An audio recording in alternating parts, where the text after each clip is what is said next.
He slips a ring onto my finger, just as the lobby doors swing wide and every camera turns toward us. The hotel lobby is all marble glare and glass reflections, a public box with no corners, and I'm standing beside Lucas Hale while guests, staff, and phones angle inward my immediate goal. Simple and desperate, stay composed long enough to understand the lie I've been drafted into before it calcifies. His lanyard badge rests against his tailored jacket, the laminate catching the lights every time he breathes, and that badge is doing more work than his smile opening sightlines granting permission, telling the room who belongs. I feel the ring bite too small a private pressure made public, and I register the security desk, the velvet rope, the camera dome above the concierge, all in the first sweep, because panic is quieter when it's organized. Smile, he murmurs a command disguised as care, and the word lands with consequence, because a woman with a phone freezes mid-step to frame us. Just follow my lead, he adds, and I do, because the alternative is a scene without a script. The doors finish their arc, and the temperature changes. The crowd's breath holds. A silver-haired woman moves with deliberate slowness across the threshold. Posture, straight eyes inventorying, and the room responds before she speaks. Ms. Hale, a staffer, says too brightly, already deferential, and the syllables confirm what the badge suggested. I am aware of my hand still trapped in his, of the ring's cold insistence of the cameras that will remember this better than I ever could. We're late, Lucas says, projecting calm. And the statement pushes the moment forward because people make room when heirs speak. You didn't tell me, I say quietly, and my whisper matters because his jaw tightens, a micro-failure caught by the nearest lens. I told you enough, he replies, and the sentence erases my consent while producing applause from somewhere I can't see. A concierge clears her throat. A flash pops. Congratulations, someone calls, and the word converts speculation into fact. The silver-haired woman stops 3 steps away, the light clean on her face, and I feel the room tilt toward her gravity. Which firm, she asks, eyes on me. Not unkind, not curious, surgical. And the question costs me because silence reads as ignorance. She's private. Lucas cuts in and his interruption tightens the net because it draws her attention back to him. Private is not a firm, she says voice level, and the laugh that ripples dies halfway, the first witness wave collapsing. A camera operator shifts. A phone lowers. A security guard adjusts his stance. It's a family event, Lucas says, and his badge swings blue against black flashing clearance. I track the badge because objects tell the truth faster than people, and that blue tells me where I am allowed to stand. Your badge is blue, I say, keeping my tone flat because precision steadies me. Mine isn't. The line lands cruelly specific, and the consequence is immediate. His fingers tighten, and the nearest phone inches closer. Not here, he hisses, but the hiss becomes content when a woman with a press lanyard smiles. Read the room, he adds, and the room hears it as ownership. Read the clause out loud, the silver-haired woman says calmly, and the request is devastating because it assumes a document exists. A laugh breaks wrong and loud, then snaps shut when no one joins. We can discuss later, Lucas says, and later becomes a weapon, when a hand on a mic shifts somewhere behind me. The badge glints again as he turns, and I catch my reflection in its plastic split by light, half present, half staged. You signed the log earlier than this, I say low because the pattern is already forming in my head. The camera contradicts you. The sentence sharpens the air. A guard looks up at the dome. A whisper travels. She's nervous, Lucas says, smiling wider, and the smile performs damage because it reframes truth as instability. Keep smiling, I reply, measured because cruelty can be clean. Your badge color tells the room who decides.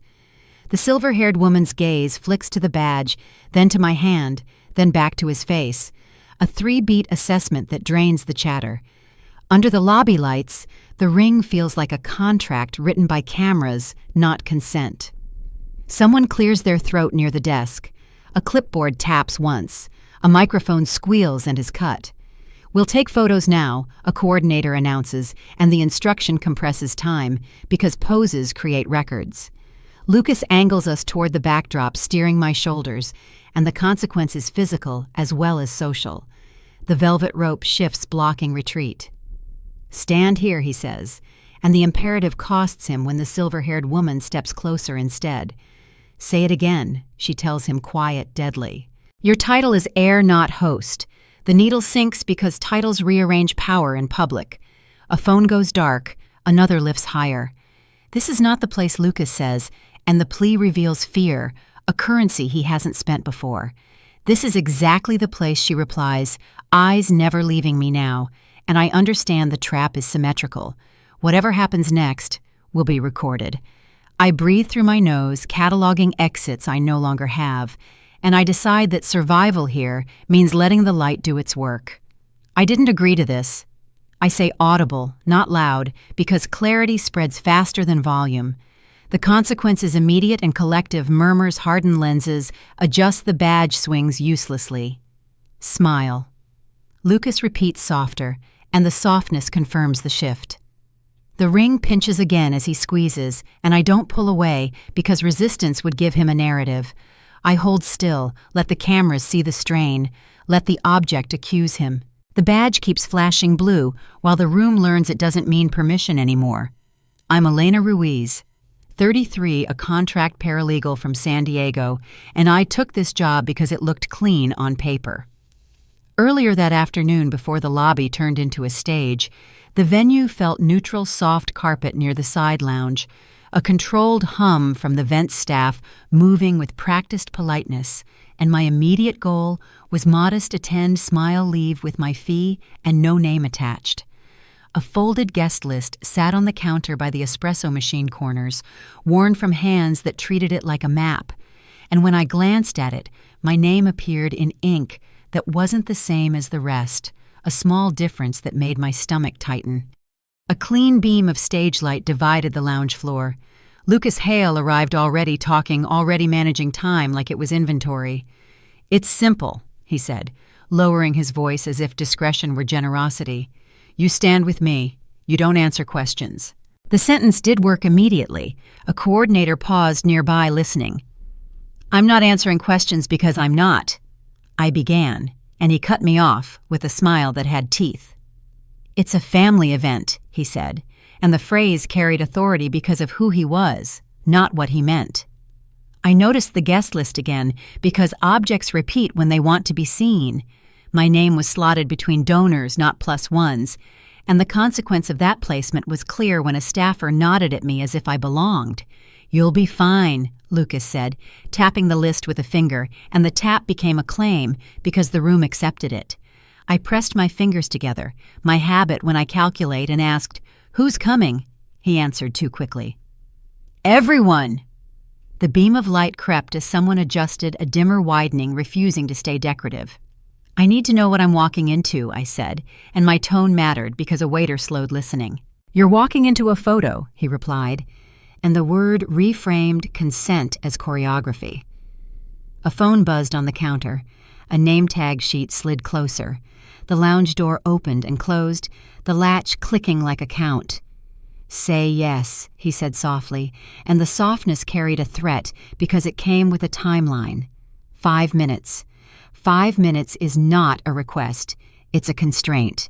"Read the clause out loud," I said, dry, because my job trains me to ask for text. "There is no clause," he answered, smiling, and the lie arrived fully formed because it had been rehearsed. The guest list rustled as the coordinator lifted it. "We're ready," she said, and readiness became momentum. I weighed refusal against visibility and chose the option that bought time. "I'll stand," I said. "I won't speak." The compromise landed as compliance. The consequence was immediate inclusion. "Perfect," Lucas said, relief flashing, and he touched my elbow, guiding me toward the brighter space. As we moved, I saw the beam again cutting faces into halves, and I understood that light wasn't decoration here. It was a test that would keep widening. Before the doors opened, my name was already written where consent should have been.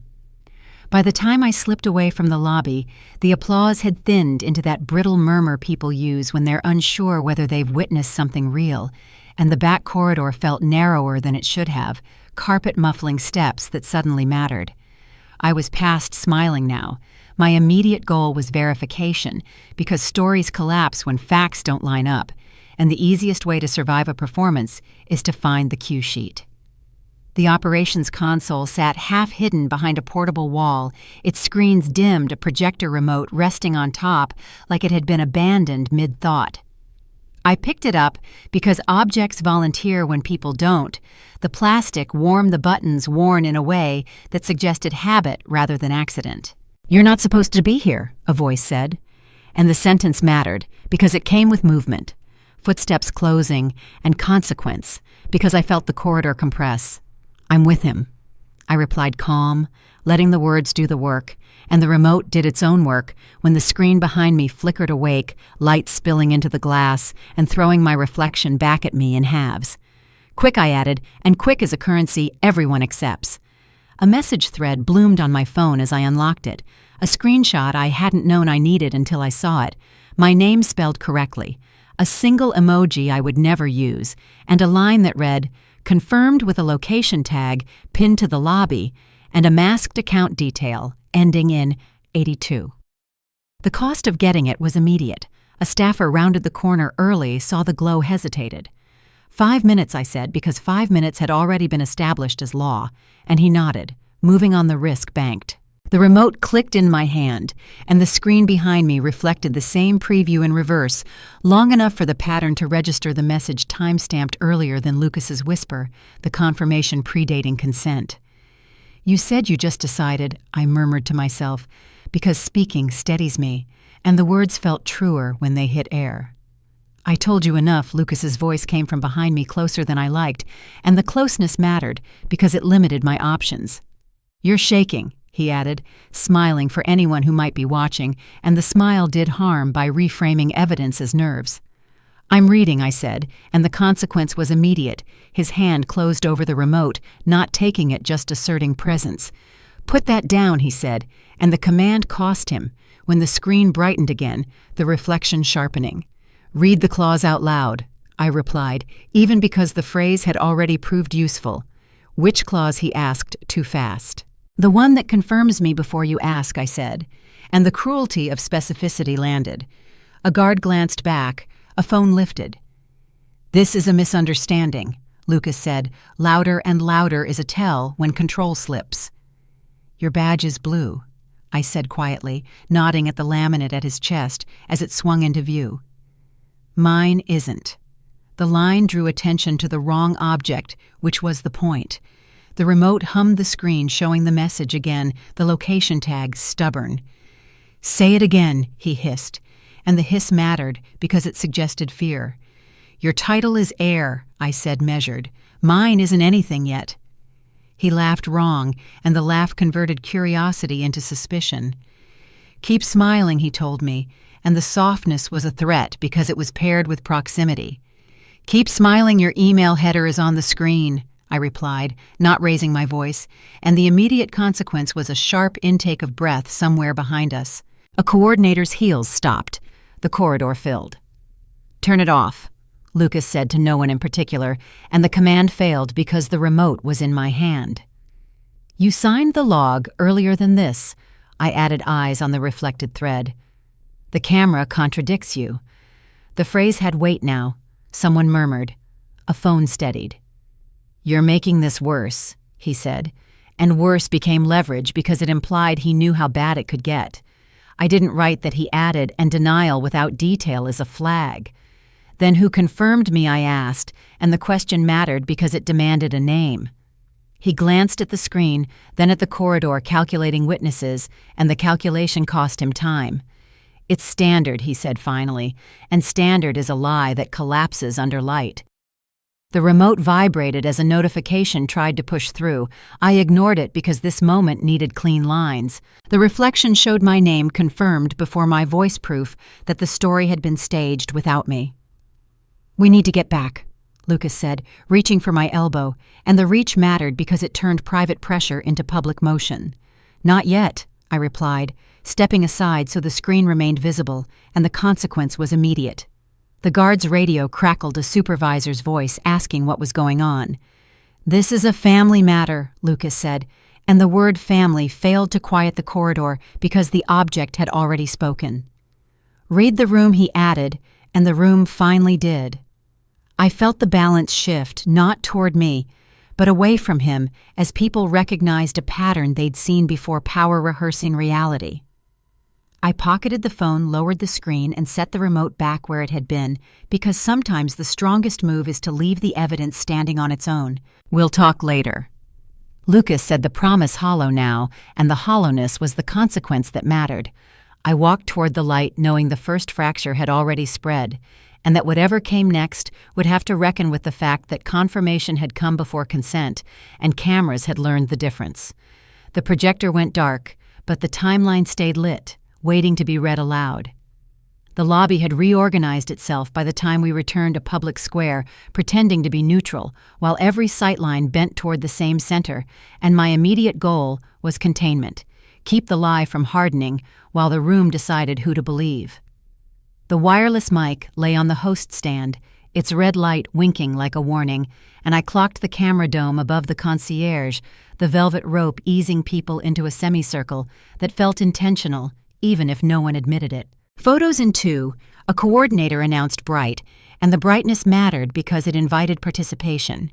Lucas guided me forward with a hand at my back, gentle enough to look considerate, firm enough to be ownership, and the consequence was physical, as the rope slid closed behind us.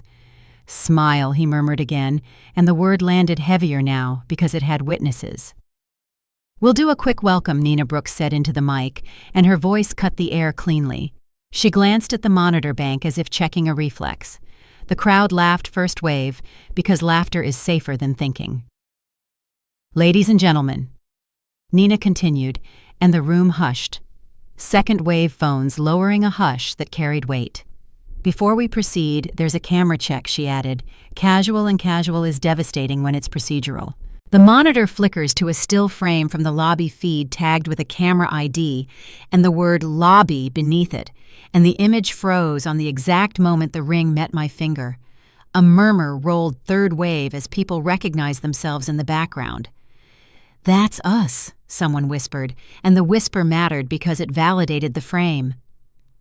We're on a schedule, Lucas said into the mic, smiling too wide, and the smile did damage because it contradicted the image. You signed the log earlier than this, I said quietly, not into the mic because proximity carries its own amplification. The camera contradicts you. The sentence landed with consequence. A guard shifted. A phone rose again, this time steady. This is inappropriate, Lucas said, and the word failed because it addressed decorum, not truth. Read the clause out loud, I said, and my calm mattered because calm reads as credibility. There is no clause, he replied, louder and louder, invited scrutiny. Which firm, a woman near the front asked, and the question pierced because it demanded specifics. She's private, Lucas said, reflexive, and the reflex cost him when the monitor refreshed to a second. Still the timestamp cropped, but the camera ID unchanged, showing him glancing at the dome before he touched my hand. A laugh broke and died. The room learned to be quiet. Your badge is blue, I said, nodding at his chest where the laminate swung into view under the lights. Mine isn't. The cruelty of specificity shifted the focus from me to the object, and objects don't flinch. Keep smiling. Your email header is on the screen, someone muttered from the back, and the mutter mattered because it echoed my earlier line. We can discuss this later, Lucas said, reaching for my elbow, and the reach mattered because it crossed from public to personal. Not later, Nina said into the mic, her voice steady procedural. Now. The word froze the room because it carried authority without drama. This is a family event, Lucas tried again, and family sounded thin against a camera feed. Say it again. Your title is heir, not host a man near the rope, said too loud, and the line cut because it named the imbalance. The silver-haired woman stood 3 steps back, watching hands folded, letting the process speak for her, and the choice not to intervene yet was its own pressure. The monitor held the still, while the room learned that timing tells the truth, even when smiles don't. Turn it off. Lucas said the command empty now, and emptiness has a sound when it drops. Nina tapped the console, and the image remained because procedure doesn't respond to panic. "We'll proceed once the check is complete," she said, and the statement mattered because it delayed momentum. Lucas leaned in, breath sharp. "You're humiliating me," he whispered, and humiliation reframed the issue because it centered him. "Read the room." I replied, not unkind, because kindness disarms better than anger. They already did. A woman with a press badge raised her phone. A man stepped back to avoid being in frame. The crowd reorganized again, this time away from him. "Smile." Lucas said softer, and the softness confirmed loss. "I didn't agree to this," I said, audible, measured, and the consequence was collective recognition. The rope slackened, the mic hummed, the camera dome tracked. When the lobby went quiet, the camera kept speaking, and it didn't need either of us to explain. After the mic went quiet, the lobby didn't relax. It tightened a held breath with witnesses, and my immediate goal became invisible endurance, stay present without becoming the story they could dismiss. The security earpiece appeared at my shoulder, as if conjured a coil of plastic and wire passed from hand to hand until it settled against my ear, warm from someone else's skin. "Stand by," a voice murmured through it, clipped professional, and the instruction mattered because it came with a leash. My movements were now monitored. Lucas angled closer, smiling for the phones that hadn't lowered, and the smile did work because it suggested normalcy to anyone who wanted to believe it.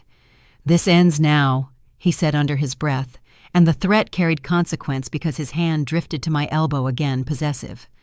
"Not yet," I replied, soft enough to keep it ours, because escalation without leverage is just noise. The earpiece crackled, and a second voice cut in lower, steadier. "Back office flagged an internal," it said, and internal is a word that moves rooms. I caught Nina's eye across the rope. She nodded once, a permission shaped like restraint. A tablet slid onto the host stand, its screen tilted just enough for me to see a subject line and a short ref code routed through a back office address that didn't pretend to be personal. The email was policy language, wearing a smile family representation protocol, and it mattered because it wasn't written for today. It was a template. "You rehearsed this," I said quietly, and the quiet mattered because it forced him to listen. "It's standard," Lucas replied, and standard is a shield that cracks when you tap it. Standard for whom I asked, and the question cost him because it demanded a population. "Don't do this," he said, glancing toward the silver-haired woman, and the glance mattered because it revealed whose approval he feared. The earpiece whispered again. "They want to proceed," the voice said, and proceed became pressure because momentum favors whoever controls the script. "Read the clause out loud," I said again, because repetition turns phrases into tools. "There is no clause," Lucas snapped, and the snap converted patience into suspicion. "Then why does the email exist?" I asked, nodding toward the tablet, careful not to touch it, because fingerprints tell stories too. A woman near the rope leaned in. A phone steadied. The room listened without admitting it was listening. "You're misinterpreting," Lucas said, and misinterpretation shifts blame to the listener. "Your badge is blue," I replied, my voice level. "Mine isn't." The line cut cleanly because it pointed to access rather than intent. "Keep smiling," he said, softer now, and the softness betrayed fear because it came after resistance. "Keep smiling, your policy header is visible," someone murmured, and the murmur mattered because it echoed the object, not me. The earpiece buzzed. A time cue tried to push through, but I ignored it because the internal break was the point. I saw it then, the logic fracture not in his face, but in the system that assumed compliance would be cheaper than consent. This wasn't about a moment, I said mostly to myself. It was about a pattern. The silver-haired woman shifted her weight the smallest movement, and the consequence rippled. Staff straightened. The coordinator stopped smiling. "We need to move," Lucas said, urgency leaking. "You're running out of time," he added, and time threats reveal strategy. "Good," I replied, because running out of time means choices surface. The earpiece hissed as the email template proved this wasn't a mistake, but a repeatable play. A guard spoke into his radio. A supervisor answered. The room rearranged again, this time around procedure rather than charm. Lucas's smile thinned, and thin smiles don't survive records. He leaned in one last time. "You'll regret this," he whispered, and the whisper mattered because it promised retaliation. "Read the room," I said, steady. "They already wrote it." The tablet dimmed. The earpiece went quiet. The silence that followed wasn't relief. It was alignment, the kind that comes when people recognize the shape of a system and decide not to stand in front of it anymore. When the policy language surfaced, the lie stopped being personal and started being procedural.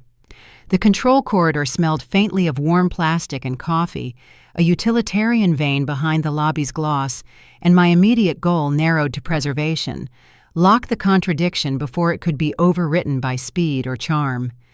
Nina handed me a venue keycard without ceremony, matte gray with a blue stripe that stopped short of the edge, and the object mattered because access determines truth here. 2 minutes, she said, and the time constraint landed with consequence as the door latch clicked and the hum of the projector rack deepened. Lucas followed us in, smile recalibrated, and the recalibration mattered because it meant he'd chosen a different tactic. "This is unnecessary," he said, palms open, and openness read as strategy when paired with proximity. "Stand there," Nina told him, pointing to the tape mark by the wall, and the instruction mattered because it drew a line he couldn't cross. "Read the clause out loud," I said, even because repetition had become leverage. "There is no clause," he replied too fast, and the speed created space for evidence to breathe. Nina swiped the keycard. The rack chirped. A log window filled the monitor rows of cues and triggers, each with a source and a time of day stamp. I leaned in, not touching eyes, scanning for the fault line, because systems confess when you ask them the right question.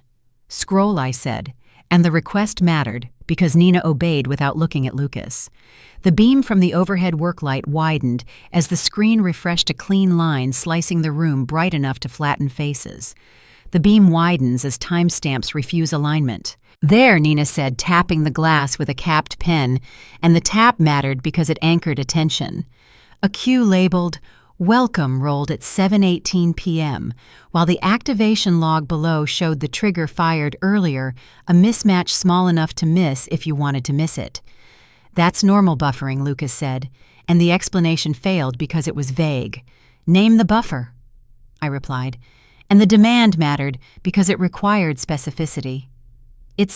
He started, stopped, recalculated. "It's standard." He finished and standard again, tried to do work it hadn't earned. "Your badge is blue," I said quietly, nodding at his chest where the laminate hung uselessly in this room. "Mine isn't." The cruelty of specificity shifted the focus back to access, and access was now mine. "Say it again, your title is heir, not technician." Nina added her voice level, and the needle line cut because it named the hierarchy. "You're accusing me of staging," Lucas said, and the phrasing mattered because it framed intent rather than fact. "I'm reading a log," I replied, pointing to the line, because facts don't care how you feel about them. A radio crackled on Nina's shoulder. A supervisor's voice asked for status. The question mattered because it created an audience beyond the room. "Hold," Nina said, and the command held because she had the key card. "Scroll back," I said, and the screen obeyed, revealing a second cue that should have preceded the first, but didn't. "You signed the log earlier than this," I added, eyes never leaving the monitor. "The camera contradicts you." The phrase carried weight now. The room tightened. "This is a family matter." Lucas tried again, and family sounded thin in a server room. "Read the room." Nina replied, not unkind. "It's equipment." The equipment hummed indifferent, and indifference is devastating when you're used to control. "We need to move," Lucas said, glancing at the door, and the glance mattered because it acknowledged the clock. 2 minutes. Nina repeated, and the repetition mattered because it held the boundary. I took a breath through my nose, steadying the calculation, and asked the question that forces a system to tell the truth. Who authorized the manual trigger?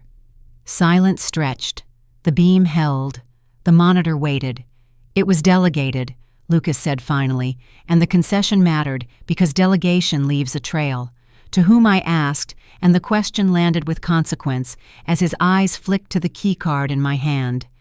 "You don't have clearance," he said, and the protest mattered because it was wrong. "My badge is blue," I replied, lifting the card, and yours doesn't open logs. Nina's mouth twitched the smallest smile. A text chimed on her phone. She read it, nodded once. Legal is standing by, she said, and the sentence mattered because it widened the circle. Lucas stepped forward. Nina stepped sideways. The tape line held. You're making this worse, he said, and worse now meant provable. Keep smiling, he added. Habit, and habit betrayed him because no one here was smiling. Under the widening beam, the log showed time bending only where permission had been abused. Save, Nina said, and the word mattered because it made the contradiction durable. The rack whirred, the screen flashed, a progress bar crawled in crawling time, favors patience. Lucas exhaled sharp, then changed tack. We can fix this, he said, and the offer mattered because it admitted fault. Read the clause out loud, I said, and the phrase was now a lockpick that fit every door. There is no clause, he repeated. Quieter and quiet here meant concession. The save completed. Nina pulled the keycard from the reader. The door latch clicked open. We proceed, she said, and proceed now meant exposure, not momentum. Lucas straightened his jacket, the badge swinging uselessly, and the swing mattered because it advertised loss. I handed the keycard back, not because I had to, but because returning power after using it changes how rooms remember you. The corridor brightened as the work light dimmed. The beam retreated, but the alignment held. The keycard clicked free as the timeline stayed wrong, a flaw now impossible to erase. The sealed legal envelope felt heavier than paper when Nina placed it on the console between us, cream stock edged clean, a short ref code printed near the flap, and my immediate goal sharpened into patience. Keep everything intact long enough for the truth to walk in on its own feet. The control corridor emptied into a holding pattern. Staff pretended to check phones, radios murmured, and the silver-haired woman remained just out of sight, a presence that organized behavior without speaking. You don't get to open that, Lucas said, voice tight, and the sentence mattered because it named fear. No one is opening it, I replied, steady, because restraint reads as confidence. A woman in a catering jacket hovered near the doorway, eyes flicking between the envelope and Lucas's face. The witness mattered because witnesses turn whispers into records. We need to resolve this before guests return. Lucas pressed, and urgency carried consequence because it conceded the clock. Read the clause out loud, I said, and the repetition landed like a metronome counting down options. There is no clause, he answered, and the denial now sounded practiced rather than certain. Nina checked her phone thumb hovering, then slid it back into her pocket without comment. The omission mattered because it signaled coordination elsewhere. I saw him tell ops to trigger early, the caterer said suddenly, voice thin but audible, and the statement mattered because it came with a role and a place, service corridor tray in hand. Don't, Lucas snapped, and the snap created consequence as another staffer looked up, interest sharpening. Say it again. Your title is heir, not manager, Nina said calmly, and the needle line cut because it stripped authority down to what it legally was. This is harassment, Lucas said louder and louder, invited attention he didn't want. It's a statement, I replied, nodding toward the caterer. Name, role, location. The caterer swallowed. Maribel, she said. Service corridor by the prep sink. The specificity hardened the air. Radios went quiet. You're making a mistake, Lucas told her, and the threat mattered because it was public now. Read the room, I said, not raising my voice. It's already writing. Nina lifted the envelope, not opening it, just turning it so the ref code faced outward, and the gesture mattered because it promised process. Legal is standing by, she said finally, and the sentence widened the circle again. Lucas exhaled, then tried charm. We can handle this internally, he said, and internally failed because the word had been exposed. Internal already spoke, I replied, nodding at the envelope. It asked to be witnessed. A supervisor stepped into the corridor, clipboard in hand, eyes on the seal. Status, he asked, and the question mattered because it demanded a clean answer. Hold, Nina said, and the command held because everyone understood the stakes now. Lucas leaned toward me, breath sharp. You don't know what you're stepping into, he whispered. And the whisper mattered because it promised retaliation beyond the room. I know exactly, I said, meeting his eyes. I'm stepping into light." The caterer shifted, emboldened. He said it had to be done before she arrived. Maribel added, and the addition mattered because it tied intent to timing. Lucas's jaw set. The mask slipped. "Enough," he said, and the word failed because no one moved. With a witness named and an envelope sealed, authority stopped being abstract and started being scheduled. Nina's phone vibrated. She read the screen and nodded once. "They're on standby," she said, and standby landed like a lever pulled halfway. The supervisor scribbled the sound loud in the quiet. "We'll proceed in sequence." Nina continued procedural to the last syllable. Lucas straightened the badge at his chest, swinging with nowhere to land, and the swing mattered because it advertised loss again. "You'll regret this," he said to me softer, and softness here was desperation. "Read the room," I replied, steady. "It regrets rehearsals." The envelope stayed sealed. The corridor breathed again.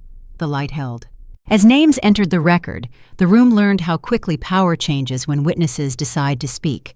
The printed seating chart unfolded under the lobby lights, like a confession that had been waiting for a flat surface, heavy paper creasing with a sound that carried farther than it should have, and my immediate goal shifted from preservation to leverage. Show the contradiction that money leaves when it assumes silence is cheaper than consent. Nina smoothed the chart against the glass podium edge, aligning rows and tables with the room itself, and the alignment mattered because it turned abstraction into geography. "We don't need this," Lucas said, stepping closer, and the step mattered because it crossed into the light. "Stand there," Nina replied, pointing to the tape line again, and the line held because procedure had learned to resist charm. I traced a column with my finger, not touching the ink, just following the logic, and the logic answered back vendor codes, repeating where they shouldn't. A masked account trail ending in Patrum 82, tied to services labeled representation. "Read the clause out loud." I said evenly, because repetition now exposed avoidance. "There is no clause," Lucas answered, and the denial fell flat, because paper doesn't argue. "Then explain the invoice," I replied, nodding to the footer where a vendor name sat beside a ref code and a service window that didn't match the event schedule. The consequence was immediate. A woman near the rope leaned in. A phone rose. The room quieted the way it does when numbers enter a story. "Those are standard deposits," Lucas said, and standard failed because the totals were split across names that mirrored the seating assignments. "Name the vendor," I asked, and the ask mattered because it required a noun. He hesitated, eyes flicking to the silver-haired woman, and the hesitation cost him because it conceded dependency. "Your badge is blue," I said softly. "Mine isn't." The cruelty of specificity turned the chart into a witness. It didn't care who he was. "Say it again. Your title is heir, not paymaster." Nina added her voice calm, and the needle line cut because it reframed authority as liability. "This is private," Lucas said, louder and louder, invited scrutiny. "It's transactional," I replied, tapping the column lightly. "That makes it public." The chart revealed the reversal cleanly. The engagement wasn't social cover. It was a line item paid for, scheduled, repeatable. A murmur rolled as people recognized the shape of it, not because they cared about me, but because they recognized a system they'd seen before. "You're twisting this," Lucas said. And the protest mattered because it shifted from denial to accusation. "Read the room," I said steady. "It reads invoices." The silver-haired woman took one step forward, just one, and the consequence rippled. Staff straightened. The coordinator stopped smiling entirely. "We'll proceed," Nina said. "Procedural and proceed now meant exposure." Lucas leaned toward me, breath sharp. "You don't know what this costs," he whispered, and the whisper mattered because it admitted stakes. "I know exactly," I replied. "It costs what you already spent." When the seating chart lined up with the invoice trail, the lie flipped. This wasn't a favor, it was a purchase. Phones steadied. A guard cleared his throat. The lobby learned a new language made of numbers and placements. "We can fix this," Lucas said, and the offer mattered because it conceded fault. "Read the clause out loud," I repeated, and the phrase locked the door he wanted open. Nina slid the chart aside, careful preserving it, and the care mattered because it promised a next step that wasn't his. Next, she said into her radio, and the word carried weight because it summoned sequence. Lucas straightened his jacket again, habit clinging the badge swinging uselessly in the light. I stepped back half a pace, not retreating, just giving the paper room to speak. As the numbers settled into place, the room realized Money had rehearsed this before words ever did. The clipboard incident log felt heavier than paper when Nina set it on the edge of the host stand, its metal clip biting down on pages that smelled faintly of toner and coffee, and my immediate goal crystallized into a single decision: force the record into daylight now, or let it be buried by procedure later. The lobby had settled into a wary calm, not a public scene anymore, but not private either, a space where eyes pretended to wander while listening sharpened. Lucas stood a step back from me, jacket-perfect smile repaired, and the repair mattered because it signaled he believed the worst had passed. "We're done here," he said, soft, managerial, and the softness carried consequence because it invited everyone to exhale. "Not yet," Nina replied, opening the clipboard, and the word landed because it reintroduced sequence. The log showed entries stacked like vertebrae, names, roles, entrances, and the object did its work immediately, turning movement into proof. "Read the room," Lucas murmured to me, and the murmur mattered because it tried to reclaim intimacy. "Read the log," I replied, steady because intimacy had already been spent. "You're escalating," he said louder and louder, invited attention he didn't want. "I'm documenting," Nina answered, tapping the page with her pen, and documentation carries authority when charm fails. I leaned in, eyes tracing the line that mattered, a keycard color noted in blue ink blue, and an entrance listed as Service East, a path guests never used. "Say it again. Your badge is blue," I said quietly, nodding at his chest. "Mine isn't." The cruelty of specificity landed because the log mirrored the badge, not my voice. "This proves nothing," Lucas said, "and nothing is a refuge when facts accumulate. It proves access," I replied, pointing to the entrance. "Guests don't come through Service East." A woman near the rope shifted her weight. A guard straightened. The room leaned without admitting it. Standard routing. Lucas tried, and standard failed because the log named exceptions. "Name the exception," I asked, and the ask mattered because it required ownership. "Read the clause out loud," I added, and the repetition pressed on the bruise he kept covering. "There is no clause." He said quieter now, and quiet here meant concession. Nina turned the page, exposing another entry with the same blue notation, same entrance, different name. "Pattern," she said, and the word mattered because it removed intent from the argument and replaced it with repetition. "You're inventing a narrative," Lucas said, eyes flicking to the silver-haired woman, and the glance mattered because it admitted where his leverage lived. "The log wrote it," I replied. "We're just reading." He took a step toward the clipboard, hand half raised, and the movement mattered because it crossed into evidence. "Don't," Nina said, calm, and the calm held because everyone understood the boundary now. "You can't do this," Lucas said, voice tight, and the tightness carried consequence because it contradicted his repaired smile. "We can," Nina replied. We did. A radio crackled. A supervisor asked for confirmation. The question mattered because it extended the audience beyond the room. "Confirm blue keycard service East," Nina said, eyes on the page, and the confirmation locked the fact into multiple places at once. Lucas exhaled sharp, then tried a different angle. "This is harassment," he said louder and louder, sought rescue through decorum. "It's a log," I replied, not unkind. "It doesn't harass. It records." He leaned closer, breath hot, dropping his voice. "You don't know what you're risking," he whispered, and the whisper mattered because it promised retaliation outside the frame. "Read the room," I said, meeting his eyes. "It's already decided what risk looks like." The silver-haired woman took another step forward, still silent, and the consequence rippled. Staff aligned. The coordinator stopped fidgeting. "We'll close this," Lucas said, attempting finality, and finality failed because the clipboard remained open.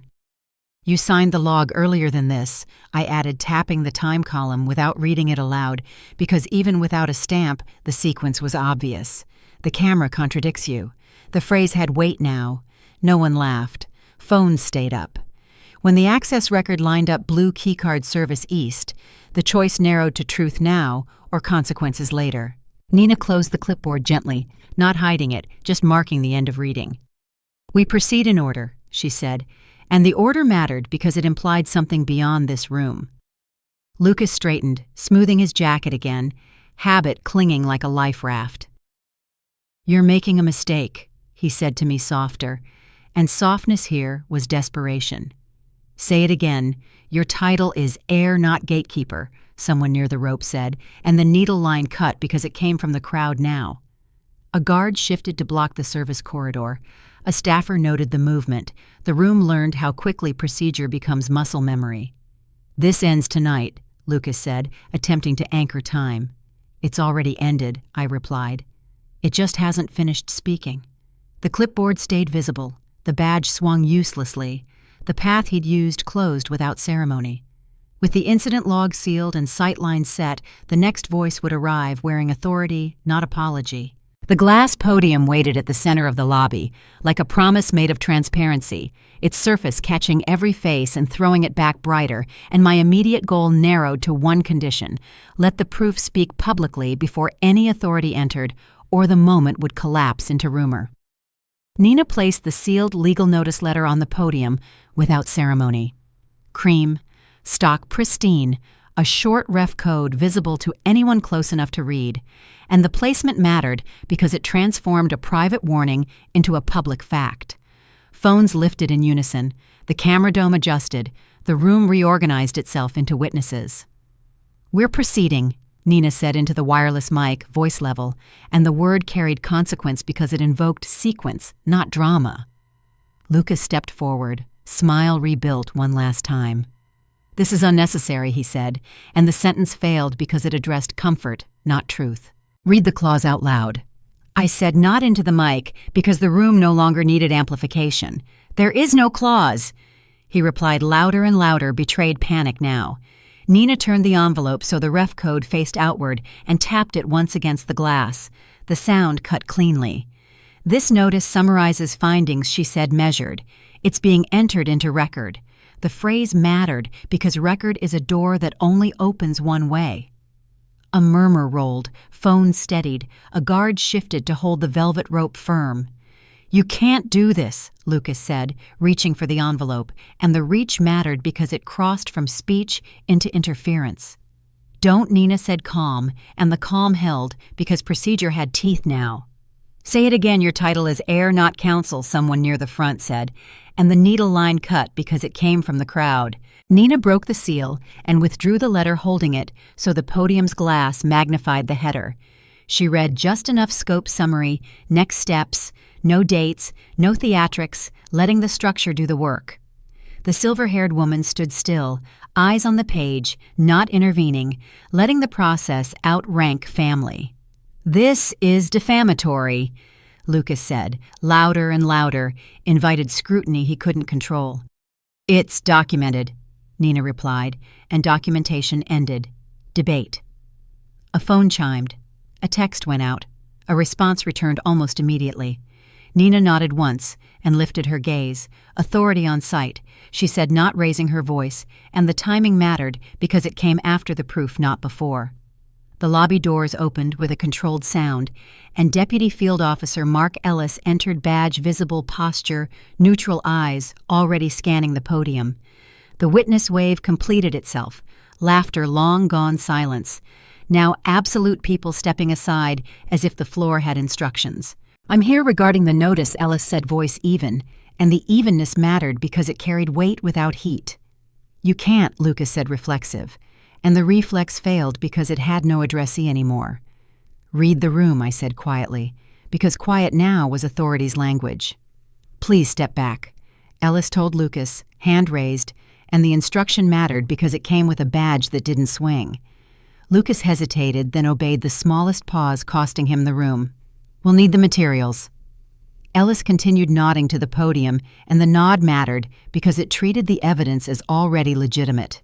Nina slid the letter across the glass, careful preserving edges, and the care mattered because it promised continuity. "You're making a mistake," Lucas said to me softer, and softness here was surrender. Say it again. Your title is Heir Not Shield, someone whispered, and the whisper mattered because it confirmed consensus. Ellis glanced at me, then at Nina. We'll proceed, he said, and proceed here meant consequence, not momentum. The silver-haired woman finally spoke one sentence level. Let the record stand. The sentence ended the debate because it aligned power with process.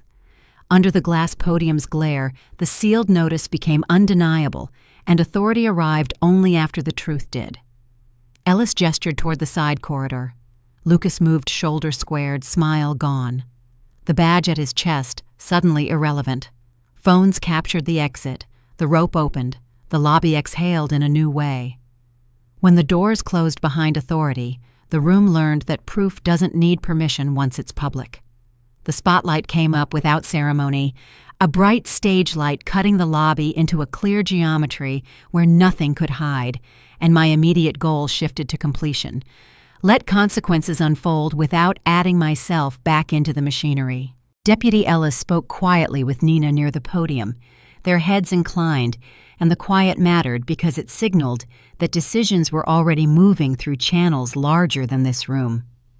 Lucas stood to the side, hands clasped, posture controlled, but emptied of its earlier confidence, and the emptiness mattered because it showed how much of his authority had been borrowed. We'll need statements, Ellis said, and the sentence carried weight because it described a process, not a punishment. They're prepared, Nina replied, gesturing toward the materials already organized, and preparedness landed as competence, the kind that outlasts drama. The silver-haired woman remained still watching the exchange with an expression that read as assessment rather than sympathy, and that distinction mattered because it aligned family power with procedure. You don't have to do this, Lucas said to me softer than before, and the softness mattered because it tried to reframe accountability as mercy. It's already done, I replied, not unkind because kindness without retreat is a form of closure.